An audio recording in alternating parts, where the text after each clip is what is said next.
Bueno, pues buenas tardes, buenas noches, buenos días a todos, dependiendo de a qué hora estéis escuchando este programa. Bienvenidos a mi experiencia como escritor y vosotros diréis, bueno, ¿quién es el tío este que está hablando cuando el canal es de este señor que está aquí? Bueno, pues yo me presento, soy Sebastián G. Sancho, soy escritor, soy amigo de Leonardo y he tenido la suerte, tanto en su blog como en su canal de YouTube, de ser la primera persona a la que entrevista. Y bueno, yo le propuse hace algún tiempo que tantas entrevistas que él estaba haciendo a otros escritores, ¿no? Y tanta muestra de amabilidad que estaba mostrando con nosotros, precisamente para dar a conocer nuestra obra, darnos a conocer como escritores. Y le dije, bueno, ¿y cuándo te va a hacer alguien una entrevista a ti? Porque no nos olvidemos que Leonardo, aparte de su blog, Leonardo es escritor. Y él me dijo que, bueno, no lo tenía muy claro, no sé cuánto, no sé qué. Y al final, pues le tendí esta trampa y dije, pues la entrevista te la voy a hacer yo. Así que, Leonardo, bienvenido a tu propio canal. Muchas gracias. Encantado de No estar sé aquí. qué te parecerá si te sientes raro siendo otro el que te hace la entrevista, pero La verdad es que no me lo esperaba, pero me has cogido, me has tendido la trampa y digo, bueno, esto no puede uno escaparse. hemos aprovechado que está Leonardo de vacaciones en Cádiz y entonces que ya nos hemos visto en persona y he dicho, este es el momento. Así que, bueno, siempre comenzamos, o siempre comienzas, mejor dicho, Ujú. preguntándole a todo el mundo quién es la persona en cuestión a la que Sí. estás entrevistando. Así que a mí me gustaría preguntarte antes de nada, ¿quién es Leonardo Jiménez? Pues mira, esta pregunta a mí se me ocurrió cuando empezaba, cuando te hice a ti la primera entrevista, preguntar siempre quién era, ¿no? Porque es que es tan complicado cuando a uno le preguntan quién es él, que dije yo, bueno, esta pregunta tiene su gracia, ¿no? Y bueno, tú que me conoces y podrías responder a la pregunta mejor que yo casi, pues yo creo que soy una persona normal, con muchas inseguridades y que poco a poco me estoy quitando de encima gracias a la andadura esta de escritor y gracias a la vida que poco a poco te va poniendo en su sitio, ¿no? Y la madurez, los años, eh, me están ayudando justamente a mejorar, ¿no? A mejorar como persona, a mejorar como escritor, a mejorar como todo, pero bueno, una persona normal que intenta hacer las cosas lo mejor posible, agradecida y tratando de ayudar a los que están a su lado. Una de las cosas buenas que tiene hacerse mayor es que cada vez te va importando menos lo que opinen los demás, ¿verdad? Como... Lo he aprendido no hace mucho, pero sí. Sí, eso es una cosa que lo decía mucho a mi abuela, ¿no? De que Sí, cada vez le importaba menos ya. sí, sí, sí, sí. Y bueno, el nombre de tu blog es Mi experiencia como escritor. Sí.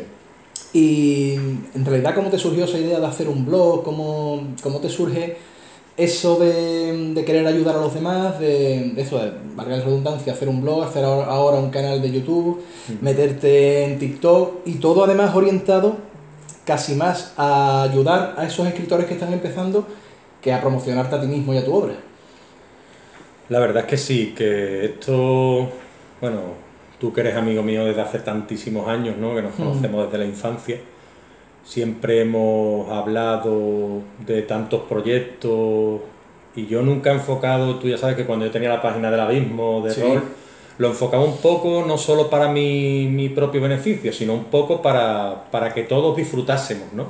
Y creo que en eso consisten muchas veces los proyectos, en disfrutar tú mismo y que la gente disfrute con eso que tú haces, porque si no, no le encuentro mucho sentido. ¿Y qué iban a enseñar a los demás? Bueno, yo muestro mi experiencia, cada uno que se quede con lo que buenamente quiera o pueda, porque mi experiencia puede ser buena o mala, yo la cuento. Si a la gente le gusta, pues que la siga, ¿no? Que la oiga. Y con respecto a tratar de ayudar, bueno, tú sabes que igual que yo, que escribes y lo difícil que a veces... Bueno, tú escribes, cantas, tú eres bastante Sí, bueno, polifacético. disperso, Entonces, disperso. bueno, disperso, eso dijiste tú en la primera entrevista, pero yo no me lo creo porque cada vez también hace las cosas cada Vale. vez mejor.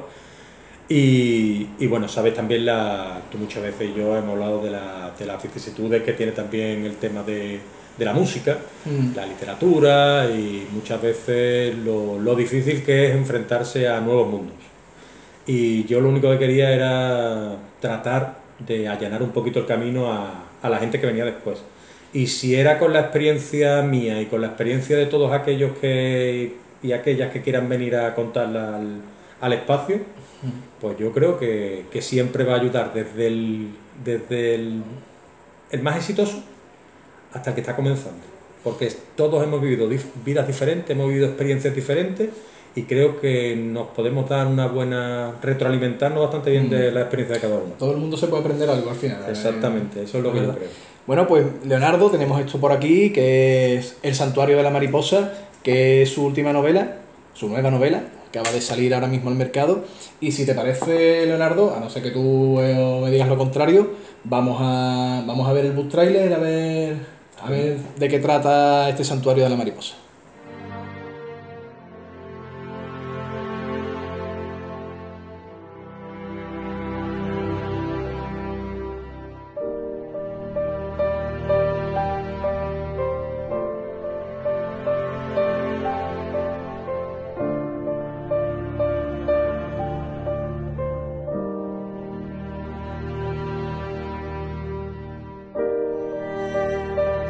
Bueno, pues ahí hemos visto el book trailer del Santuario de la Mariposa, una novela que he tenido la suerte de leerme incluso antes de que saliera a la venta, bueno, porque es que he tenido el inmenso honor de hacerle el prólogo a la novela, lo cual es todo un honor.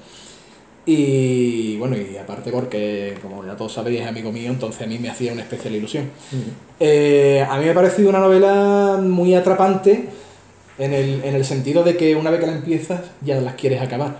Con unos personajes muy chulos, muy bien perfilados. Incluso tú y yo que somos roleros, yo perfectamente me la he imaginado como si fuera una de esas aventuras que tú y yo hemos jugado, ¿no? Una historia trepidante en la cual poco a poco vas tirando del hilo, vas tirándole del hilo hasta que te explota prácticamente en la cara. Pero bueno, me gustaría que dijeses de qué va el Santuario de la Mariposa, una breve sinopsis o lo que tú creas conveniente para que el público pueda entender qué es lo que va a encontrar cuando se lea la novela. Yo lo primero agradecerte el prólogo, que como tú bien has dicho, para mí también ha sido un honor que tú aceptaras ser mi prologuista y bueno, que cuando lo leí pues me emocioné. Y la verdad es que los lectores muchas veces nos saltamos el prólogo de algunas de las historias porque tenemos ganas de leer las historias y yo lo que invito es a leer justamente el tuyo porque tiene mucho que ver con la novela, lo habías leído ya anteriormente como tú decías. Y le diste unas pinceladas muy bonitas. Gracias. Y bueno, la novela en sí, ya sabes tú que es una novela criminal, una novela policíaca. A mí siempre me ha fascinado lo que es el thriller y la novela negra. Y quería un poco plasmar en esta obra todas aquellas inquietudes, cuestiones que yo me había ido encontrando a lo largo de mi vida como lector, de mi vida como rolero, esos policías, esos asesinos, esos personajes, ¿no? que siempre están metidos en lo que es en este tipo de obras.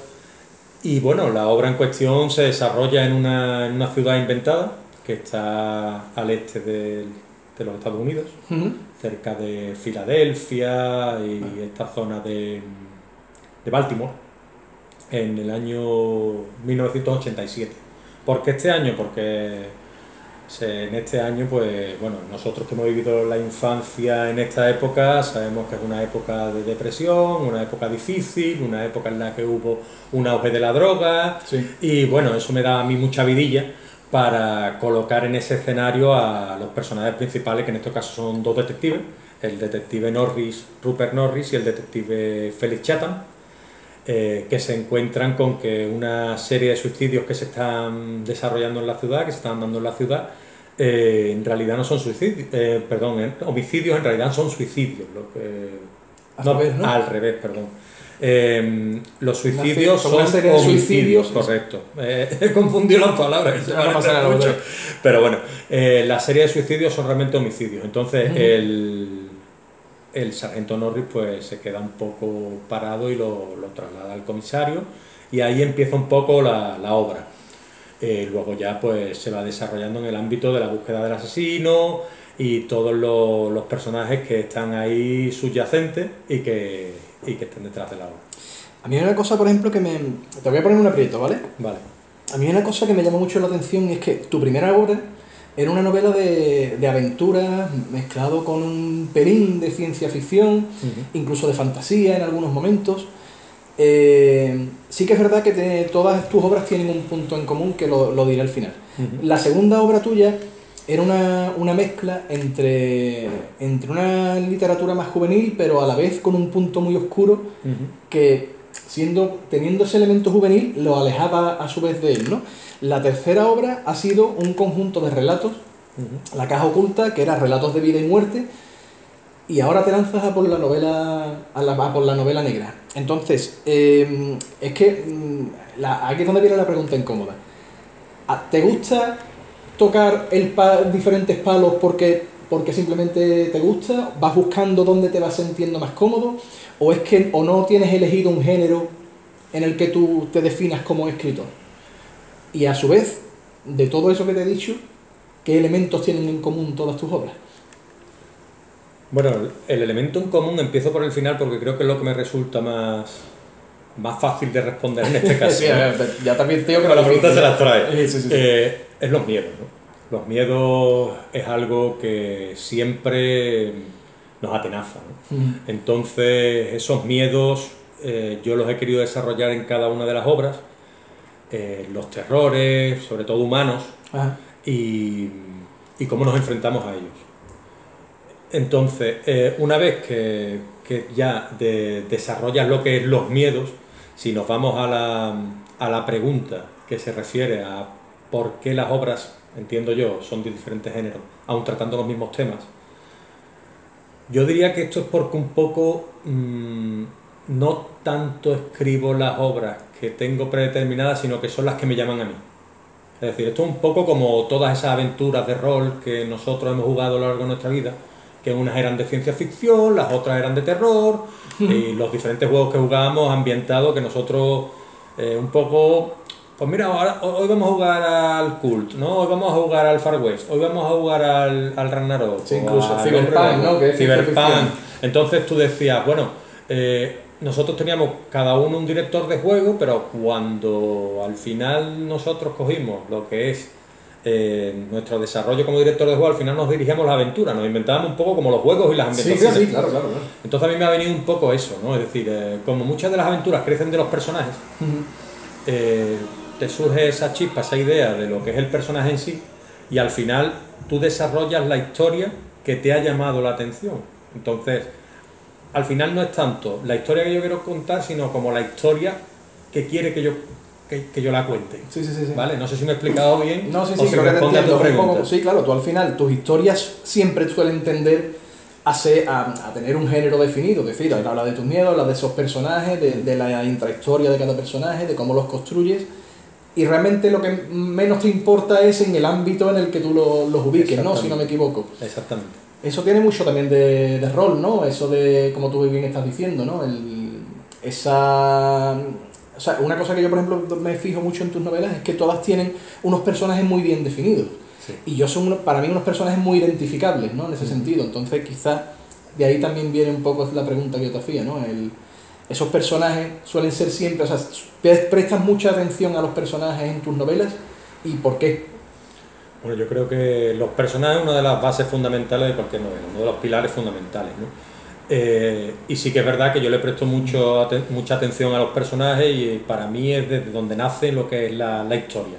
Porque si tú no tienes miedos, si tú no tienes un conflicto, si tú no tienes esas inquietudes de las que hablábamos antes, si yo no te hago una llamada a ti, Seba, y te digo, oye, ha ocurrido esto, o me está ocurriendo esto, y de ese personaje nace lo que es lo que yo te voy a contar, no hay historia.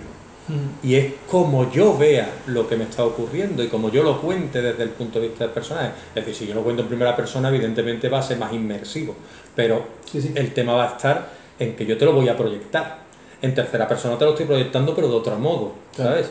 Entonces la cuestión es, y ya vuelvo a la anterior pregunta, es que yo no soy un escritor tanto de género como si lo quisiéramos decir un poco como de marca, ¿no? Es decir, que tú cuando me leas una de las obras digas, ostras, este es Leonardo Jiménez. Yo estoy leyendo un libro identificativo, como el que tú, no, como me estabas diciendo antes. Me parece, de hecho me parece que incluso comercialmente al final es lo más indicado, ¿no? Es decir, tú tienes tu estilo propio. Y eso lo hemos visto en grandes escritores. Stephen King es ampliamente conocido por ser un escritor de terror, pero Stephen King ha escrito novelas de ciencia ficción muy buenas y ha escrito novelas incluso con drama y fantasía que no es terror. Correcto, va otro nombre. Pero siempre es Stephen King. Exactamente. Y creo que eso... Volviendo un poco a lo que hablábamos anteriormente de tu blog y demás, a mí una pregunta que siempre me ha llamado la atención es ¿cómo eliges tú, respecto a las reseñas que tú haces de los libros, cómo eliges cuál es el próximo libro que vas a reseñar? ¿Tú te planteas de algún modo, quiero hacer una reseña ahora de una novela de terror, quiero hacer de esto, o tú vas eligiendo el libro que te apetece leer en ese momento? Esa pregunta incluso me la hago yo a veces, ¿no? Es decir, yo soy una persona que leo mucho por impulsos. Es decir, a mí... Y si hago dobles lecturas, yo no suelo leer dos libros a la vez. Pero si lo hago ensayo y ficción. A mí no me gusta mezclar historias de ficción, porque a veces si se parecen demasiado, es como cuando ves dos películas del mismo actor, que al final casi que mezclas un poco las tramas, ¿no? Entonces yo, por esos mismos impulsos son las reseñas que hago. Yo solo reseño también libros que me han gustado. Yo no suelo reseñar libros que no me han llamado la atención o incluso que no me han gustado, porque lo que no me gusta a mí no significa que a ti no te fascine o te encante. Es decir, a mí puede ser que algún autor incluso no me llame y tú te hayas leído toda su bibliografía y la tengas en casa y te encante ese autor por su estilo, por cómo construye los personajes o cómo logra esa ambientación. Entonces yo hay veces que he entrevisto a gente y me llama su obra y me leo alguna de sus obras. Hay veces que llega a mis manos algún libro que me gusta. Hay veces que tú acabas de sacar tu libro y es el primero que me leo y lo pongo en la pila de pendientes el primero porque lo quiero reseñar. Y al final me muevo un poco por intuición. No es tanto por... me toca el primero, el segundo, el tercero, el cuarto. No. Yo cojo el octavo y lo pongo el segundo. O sea, y así es como me muevo. Entonces voy a la biblioteca y es curioso porque a veces voy con la idea de coger un libro y como suelo leerme un libro a la vez y en 15 días, yo suelo leerme un libro en una semana, porque leo por la noche, leo una horita, pues al final me voy con otro. Bueno. Y es el que reseño si me gusta. Si me gusta es el que reseño. Bueno, ¿sabes? Bueno, Tamal, tú eres además un autor que hecho a ti mismo, es decir, me explico. Eres una persona que decidiste no pasar por un proceso editorial, sino ser tú mismo el que dirigiera y a la vez el que controlara todos los procesos de la edición. Eres una persona que además de escritor te has editado tus libros, eres maquetador, incluso el tema de la portada, de la distribución, absolutamente todo. Entonces, yo ahí te quería preguntar y me gustaría que te mojaras un poco. Realmente, ¿por qué elegiste ese proceso de edición, o de publicación, mejor dicho? ¿Y cuáles crees tú que son los inconvenientes y los inconvenientes y las desventajas de hacerlo por ti mismo o de hacerlo a través de una editorial clásica, digamos? Vale, esta pregunta, pues lo que tú has dicho, ¿no? Esta pregunta tiene sus aristas. No, sí, yo estoy yendo directamente al cuello, ¿eh? No me estoy haciendo una entrevista más dura de la que me hiciste tú a mí, pero... Sí. A ver, la autoedición, yo llego más no tanto por accidente, pero sí por valentía en algunos aspectos, ¿no? Es decir, ese tema tú y yo lo hemos tratado bastante, ¿no? Yo al final creo que decidí tomar la autoedición y la autopublicación más por cómo soy yo. Es decir, yo el primer libro que escribí fue La caja oculta, realmente, mis relatos. No fue el Proyecto Unicornia. Sí, no fue el primero que publicaste. Exactamente. Claro. Entonces yo tenía esos relatos que a medida que escribía Proyecto Unicornia seguía escribiendo relatos y a medida que escribía Somos Nosotros seguía escribiendo relatos. Al final los conjunté, los que a mí me parecieron más los mejores, y dije, bueno, pues voy a hacer un libro de 10 relatos. Y yo intenté darle salida. Los relatos, por lo que sea, no tienen tanta salida o mejor salida que una novela, porque es un género que, mientras en Latinoamérica ha tenido Borges era un genio en eso, Cortázar, pero en cambio es verdad que en Europa no ha tenido... Aquí no ha tenido tanta salida, es lo que creo yo, ¿no? Entonces me encontré con que era difícil publicarlos por editorial. Me embarqué en la escritura de la novela, de Proyecto Unicornia. Estaba un tanto desencantado porque no había recibido las respuestas que yo podía esperar, o que uno tiene la ilusión de esperar. Sí, claro. A lo mejor la obra pues no caló, lo que fuera. La cuestión es que yo al final dije, lo que no voy a hacer es dejarla en un cajón. Entonces ya, como ya había empezado el proceso de meterme en cómo se autopublica una novela, había entrado ya en informarme, había encontrado con gente estupenda que me había hablado de cómo podía hacerlo, dije, bueno, pues con Proyecto Unicornia no quiero pasar por el mismo trago de enviarlo a un montón de editoriales negativas, que estuvieran cerrados la recepción de manuscritos. Y dije, bueno, yo la ofrecí a los lectores cero, la ofrecí a algún escritor que tengo amigo y tal, y me dijeron que el producto era satisfactorio, que yo le había gustado. Y dije, bueno, vamos a ver cómo se puede plantear esto. Al final, siguiendo tu consejo de la maquetación, Leo, intenta hacerlo tú mismo, porque si te has tirado para la autopublicación y piensas que eso puede ser una salida futura, porque tú vas a seguir autopublicándote, pues bueno, no te vas a gastar el dinero en maquetar las obras, cada vez que te la tenga que maquetar a alguien, pues el dinero que cueste van a ser proyectos que vas a tener, al final te va a costar un pastizal poder publicar un libro. Y al final, pues bueno, las portadas me ayudaste tú, con las cubiertas me ayudaste tú, que la hiciste tú. La primera cubierta recurría a un profesional para hacerla, la siguiente nos pusimos, también me ayudaste tú con la siguiente cubierta. Bueno. Entonces, al final aprendes a ir haciendo cada uno de los procesos tú solo, hasta que llega la cuarta obra y te encuentras que lo haces tú todo, menos la corrección profesional, que siempre creo que hace falta algo. Pero porque... O sea, porque te apetecía más ser tú el que controlase todos esos procesos, quiero decir. Yo creo que sí.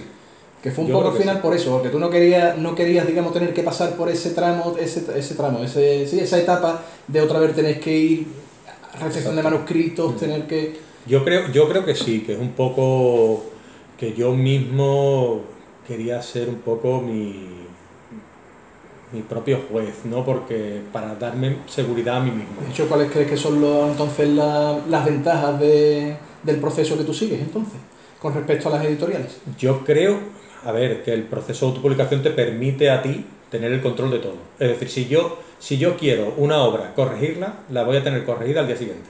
Porque puede haber una errata y tú me dices, Leo, aquí hay una errata en la página 148.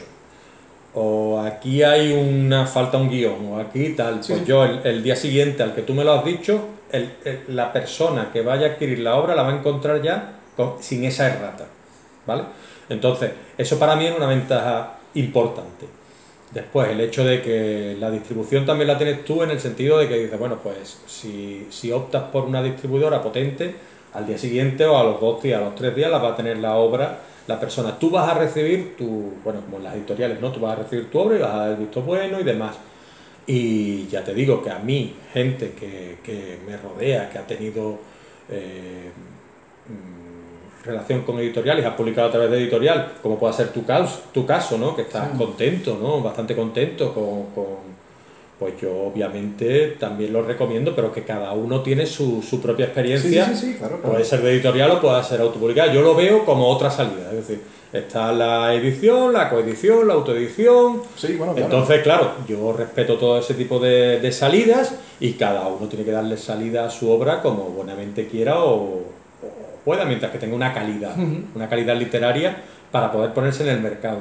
Yo creo que he conseguido esa calidad a través de seguir una serie de procesos, como la maquetación digital, una buena portada o una buena sinopsis, y al final es por donde he tirado yo, ¿sabes? Yo me veo a gusto donde estoy y creo que voy a seguir autopublicando y creo que muchos autores al final han encontrado ese camino y después han publicado por editorial o han querido seguir con la autopublicación, porque te permite a ti tomarte las cosas a tu ritmo y a tu manera. Es decir, yo puedo publicar una obra dentro de 3 meses, dentro de 6, dentro de un año y bueno, y soy yo quien decide cuándo voy a publicar y qué voy a publicar, el modo en el que voy a hacerlo.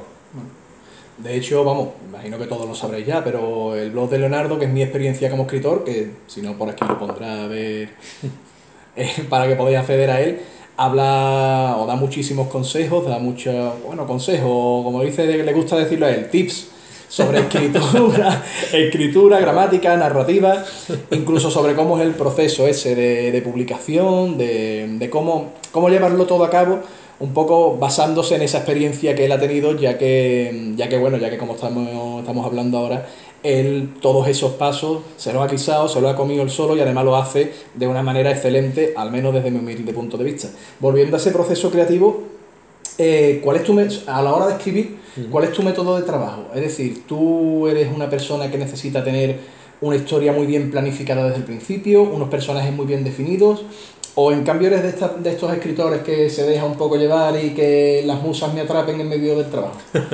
Bueno, aquí un poco nosotros, tú y yo trabajamos de una manera parecida pero diferente. Es decir, ¿no? Yo parto de una idea, la idea es la que me permite desarrollar los personajes y esos personajes son lo primero que yo desarrollo.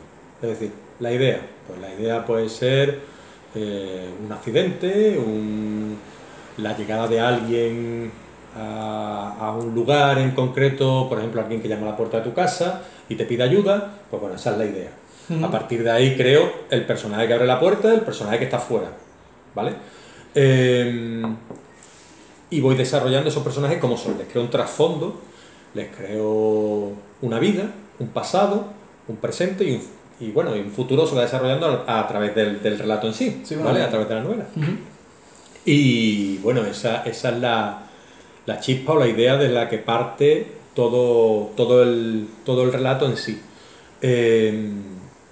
Y a partir de ahí pues se va desarrollando y me gusta tener un esqueleto no demasiado desarrollado de lo que es la obra o el relato en cuestión y dejar siempre un puntito para la improvisación, ¿sabes? ¿Tú sabes entonces cómo empieza y cómo acaba la novela? ¿O eres de los que la trama la dejas, el final lo dejas un poco ahí a ver qué te marca en ese momento, qué te dice tu intuición?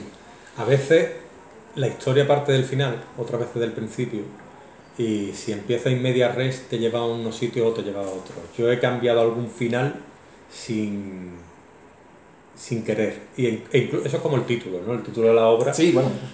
Muchas veces aparece cuando estás tú ya casi acabándola, ¿sabes? Pues el final a veces puede cambiar sensiblemente, porque tampoco, una vez que tú tienes una idea, tampoco es conveniente a lo mejor cambiarla demasiado. Pero sí que es verdad que a mí me gusta tener un final y la mayoría de mis historias se dirigen hacia ese final. ¿Por qué? Porque ese final te va a permitir a ti elaborar la ruta. Claro. La ruta a la que entonces ya coges tu brújula, coges tu mapa y te vas llevando un poco por la intuición. Pero eres más de brújula, ¿no? Yo soy más de brújula, tú lo sabes. A mí una cosa que me gusta mucho, no lo tenía escrito, pero es que tú mismo me lo has despertado, ¿no? Una de las cosas que hablas es de la teoría del iceberg de Hemingway. Sí. En realidad, ¿no? Es que tú me has dicho, no, yo los personajes me gusta cogerlos y crearles un trasfondo, un pasado. Y yo mismo lo pienso y digo, en la mayoría de tus libros realmente el pasado se mete un poco como analepsis de esa vida del personaje, pero no eres un personaje de contarte toda la vida, mejor dicho, no eres un escritor de contarte la vida de los personajes desde que nacen hasta que eso. Entonces, por lo que veo, trabajan mucho esa teoría del iceberg de Hemingway. Te gusta tener cada personaje bien sujeto, cómo ha sido toda su vida, porque eso va a marcar lo que es la personalidad Claro. de ese personaje que escribes, ¿no? Si no me equivoco. No, es que lo has definido muy bien. Es decir, la teoría del iceberg, tú que la has planteado, es decir, que el iceberg se ve un poco arriba, lo que es la punta, Claro. pero por debajo el iceberg es grandísimo. Claro. Entonces, claro, esa es como la teoría de mostrar y no contar, ¿no? Un poco lo que se ve del personaje, a mí me gusta dar unas pinceladas y que el lector en este caso vaya descubriéndolo poco a poco a lo largo de la obra a medida que el personaje evoluciona con la misma historia que vas Claro. contando, para que al final tú hayas visto una transformación en él a medida que le van ocurriendo esa serie de cosas que tú vas contando. Claro. Entonces ahí va un poco también la respuesta a lo que es la teoría del iceberg que tú decías, ¿no? Yo oculto todas esas cosas que tú vas a ir encontrándote, Claro. para que tú mismo seas el que vaya sacando el iceberg a flote hasta que al final digas, vaya, Claro. o sea, el personaje escondía muchas más cosas de las que yo creía. Pues bueno, llevamos más o menos una media horita así de entrevista, ya estamos llegando prácticamente al final. Y bueno, yo una cosa que te lo quería decir, no es una pregunta, sino que precisamente me ha hecho gracia porque a medida que tú ibas contando, ¿no? Decías, es que, por ejemplo, una persona que llama a tu casa y te pide ayuda. Y he dicho yo, ¿se puede decir palabrota? He dicho, qué pedazo de... Y digo, es que... Y es una cosa que siempre admiro mucho de ti, jugando a rol, tanto como escribiendo, y es la capacidad que tiene este señor que está aquí de repente meter un punto de hay algo que rompe con tu cotidianidad, Sí. y te obliga a jugar esa partida. Eso imagino que te habrá dado el rol por la cantidad de horas que has dirigido, la cantidad de veces que te hemos cogido casi de... igual que la entrevista, un poco a traición y decirte, Leonardo, hoy te toca dirigir. Y bueno, ¿y ahora qué dirijo yo? Y es una cosa que ya te digo que siempre he admirado de ti, y bueno, y la quería dejar aquí, quería dejar constancia así, aquí en riguroso grabado. Y sí que te quería preguntar, ¿cuáles crees que son los puntos fuertes de tus obras? Es una pregunta también difícil, ¿eh? ¿Cuáles crees tú que yo creo que va un poco en consonancia con todo lo que estamos hablando? ¿Cuáles crees que son esas cosas que tus obras tienen como más relevancia y que los lectores al final vuelven a tu obra precisamente porque es los puntos más fuertes siempre de ellas? Esta pregunta es como la primera. Es decir, porque hablar de uno mismo es muy difícil. Ya. Y hablar de las fortalezas de uno, ¿no? Es decir, a mí cuando me toca hacer un DAFO, ¿no? O cuando me toca autoanalizarme, muchas veces por eso mismo de las inseguridades que te comentaba, o a veces pues a mí yo soy de esas personas que a lo mejor recalca más mis defectos que mis virtudes, ¿no? Entonces cuando hablo de las fortalezas me es difícil. Ahora bien, si tú me dices, Leo, cuando tú desarrollas esto te sientes más cómodo, y cuando alguien te habla de tus obras, ¿de qué te habla? De lo que más le ha gustado. Exacto. A mí principalmente, hablábamos un poco de los personajes antes, creo que es lo que a mí más me gusta. Lo que más me gusta que me digan es que un personaje les ha gustado y que se han identificado. Y creo que ahí es donde yo le presto más atención y donde mejor me muevo, que es en ese desarrollo de esos personajes y un poco lo que tú decías, ¿no? Una vez que ocurre que hay un desencadenante, cómo ese personaje se va adaptando a la nueva realidad que se presenta en la obra después de que en este caso, después que ya alguien llame a su puerta. Es decir, el miedo que sienta cuando reciba la noticia que le quiere dar, cómo lo resuelve, etcétera, etcétera, y cómo esos dos personajes se van transformando, porque claro, el final de la historia puede ser muy diferente dependiendo de cada autor. Es decir, a ti te presentan una premisa, tú escribes una historia, yo escribo otra, y si estuviéramos en un taller literario, fueran 100 personas, podrían ser parecidas, pero todas serían diferentes, y los nombres de los personajes serían diferentes. Entonces yo creo que ahí voy con los personajes e incluso a veces con la ambientación, y hay gente que le ha recalcado también las descripciones. Hay gente que le gusta más las descripciones, otra gente que le gusta menos, pero yo las pinceladas que suelo dar, a veces un tanto líricas, yo me siento muy a gusto cuando leo la descripción y parece que lo haya escrito otro. Claro. ¿Sabes? Sí, bueno, ese momento en el que uno se lee y dice, esto lo he escrito yo. Esto lo he escrito yo. Hombre, yo a mí personalmente, estoy bastante de acuerdo contigo. A mí lo que más me gusta de tus obras, una cosa que tú no has mencionado, es que son obras que se leen de una manera muy rápida, pero no porque sean obras sencillas, sino porque tienen un estilo directo, hecho para que precisamente el lector, creo, sí, no sé si lo haces a propósito, sí, para que el lector quiera seguir leyendo y además tenga la posibilidad de hacerlo rápido, es decir, sí, porque al final ya no solo es que la novela idea te enganche, sino es que encima de todo tú te la estás bebiendo casi sin darte cuenta. Entonces eso además creo que es una cosa que alguna vez te lo has dicho, ¿no? Que es un estilo de narración incluso que es muy casi televisivo, es decir, de serie, de esto va rápido, va fluyendo y va con cierta rapidez. Entonces, yo para mí ese es uno de los puntos fuertes, de luego, junto con los personajes, obviamente, que ahí se ve perfectamente que tú eres un tío versado en el mundo de los juegos de rol.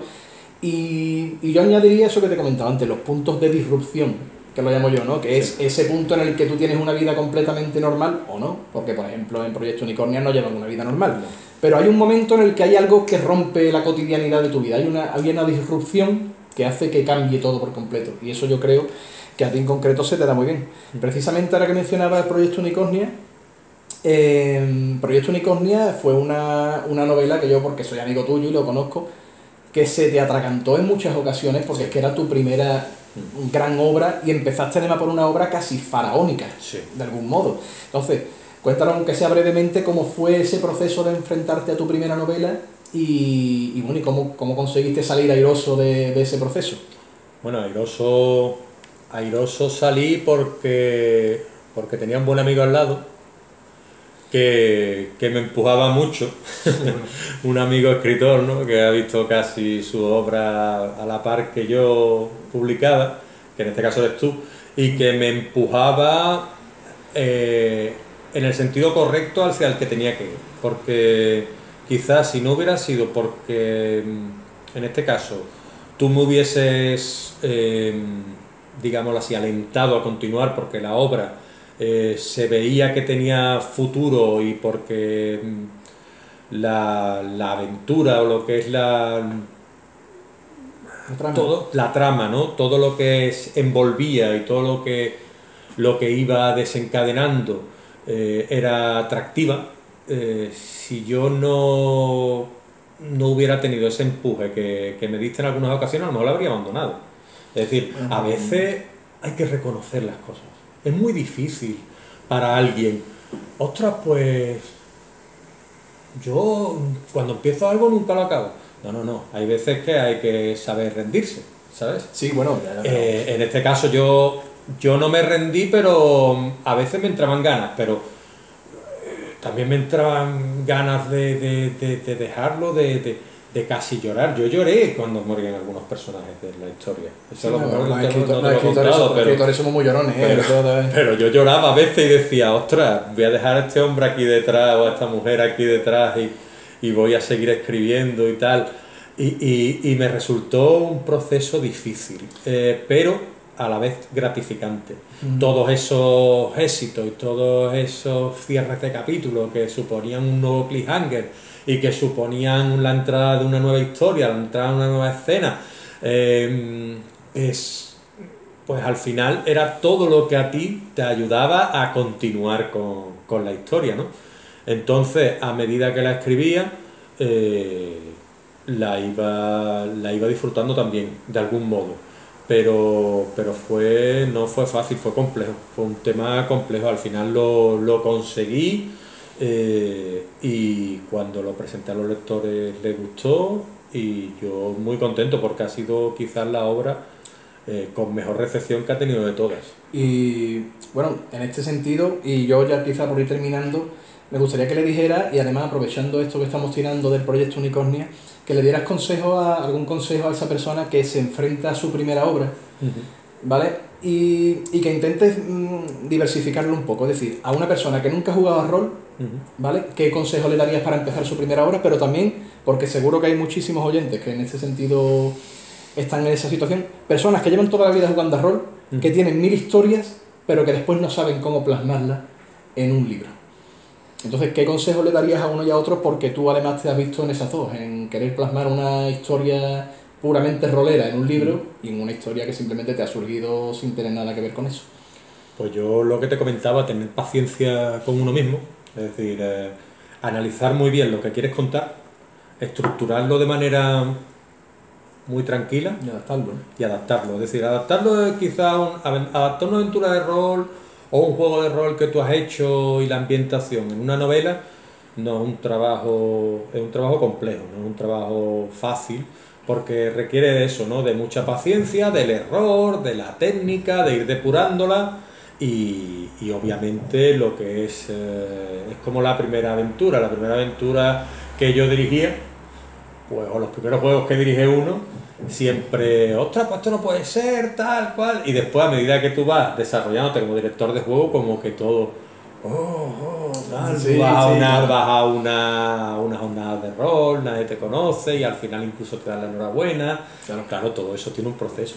Porque tú que haces conciertos y demás lo sabes Sí, perfectamente, sí, es decir, no es lo mismo el último que hiciste en Medina que el primero que hiciste ahí En la zona, sí. en la Diputación o en la zona franca o Sí, sí, donde sí, fuera, que ¿no? me temblaban hasta el bigote, yo me temblaba ese día. Exactamente. Entonces, esto también tiene mucho de andadura, ¿no? De lo que es el recorrido que tú tienes. La primera obra, si la adaptas como una aventura, ten paciencia, estructúrala bien, hazlo como una aventura, piensa en los personajes, desarrollalo e intenta lee para poder llevarla a cabo y lee mucho sobre lo que es autores que puedan parecerse a esas mismas aventuras que tú quieras poder desarrollar. Sí, me Es imagino. decir, si estás en una fantasía medieval, pues bueno, puedes leer a Tolkien, puedes leer... Claro.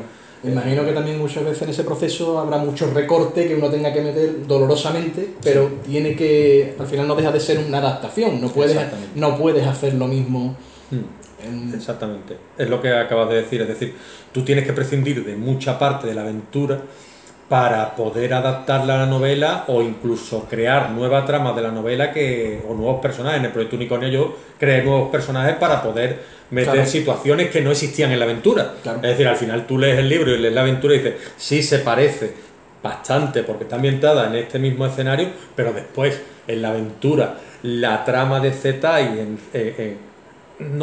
de hogar no aparecía en la aventura, aparecía simplemente la reminiscencia, lo que es el Claro. resultado de hogar, pero no lo desarrollabas como otra trama alternativa. Adax, como personaje, Sí.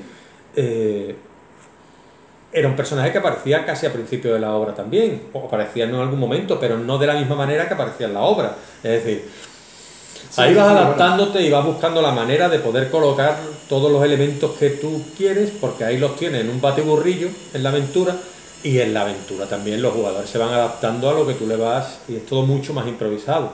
Claro. Tú tienes que asentarlo todo de alguna manera para poder llevarlo a cabo y tenerlo todo muy clarito antes de sentarte a escribir, porque si no seguramente desistas, porque es difícil llevarlo a cabo. Hay que tener mucha paciencia contigo mismo, sobre todo. Bueno, pues yo creo que llevamos más o menos unos 45 minutos, debemos llevar minutos arriba, minutos abajo. Y bueno, ya yo con esto creo que es buen momento para despediros. Recordaros que aquí está El Santuario de la Mariposa, creo que aquí se ve bien la portada. Es el último libro de Leonardo Jiménez, el blogmaster, o como se diga en castellano, que la verdad es que no lo sé, de mi experiencia como escritor, ahora también en su nueva andadura por YouTube, por TikTok. Y bueno, yo creo que aquí podemos encontrar muchísimo de todo lo que hemos estado hablando, un elemento que le puede gustar mucho a los jugadores de rol porque tiene unos personajes muy bien construidos, una trama que precisamente te va llevando desde el principio hasta el final de una manera muy, muy suave, pero que te va aún así, te va despertando ese sentimiento de no esperarte lo que viene a continuación y de querer saber qué viene más detrás de eso. Así que bueno, yo os animo a todos a que le echéis un vistazo y a que dejéis vuestros comentarios si os ha gustado El Santuario de la Mariposa, escrito aquí por este señor. Y bueno, yo con esto despedirme, porque ya sabéis que el canal es él, en verdad que hoy el protagonista es él. Yo soy Sebastián G. Sancho, para mí es un verdadero honor poder estar entrevistando a mi amigo y te dejo para que tú te despidas con lo que tú quieras decirnos, Leonardo. Pues nada, agradecerte este momento que me has brindado y agradecer no solo a ti, sino a todos los que nos siguen, nos oyen, nos escuchan, nos ven. Y nada, que esperemos que esto podamos repetirlo el año que viene. Sí, hombre, y que sigamos con todo lo que queremos contar y con nuestra experiencia y que podamos ver nuevas obras publicadas de aquí al año que viene, tuya, mía o... Y podamos hablar de ella los dos juntitos. Exactamente. Muy bien. Pues nada, muchas Pues nada, gracias. muchísimas gracias a todos y hasta la próxima.